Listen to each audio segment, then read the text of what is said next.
لە درێژەی چالاکیە ناوازەکانی گروپی گەشبیندا کە یەکەمین گروپی پاڵپشتی دەرونی توشوانی شێرپەنجەی مەمکە هەڵدەستێت بە ئەنجامدانی هەشتمین زنجیرە چالاکی. ناوەڕۆکی ئەم جارە پەیوەندیدارە بە ژیانی چارەخوازانمان.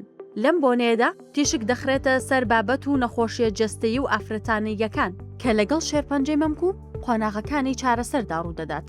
تەوەرەکانی ئەم جارەمان بریتی دەبێت لە گۆڕانکاری لە هەستی جنسی و کەمبوونەوەی لە خانماندا، سەرجەیی بە ئازار و وشکیزێ، ڕوونکردنەوەی چۆنێتی دانانی پلانی خێزانی و کاتی گونجاوی سکپڕی، هەست بە کەمیکردنی خانمەکە لە پرۆسەکەدا بە تایبەت بە هۆکاری نەشتەرگەری مەمکەکانی، ڕاوەی فقهی و وەڵامی پرسیارە تەندروستی و شەرعیەکان تەوەرێکی دیکەی چالاکیەکەمان دەبێت.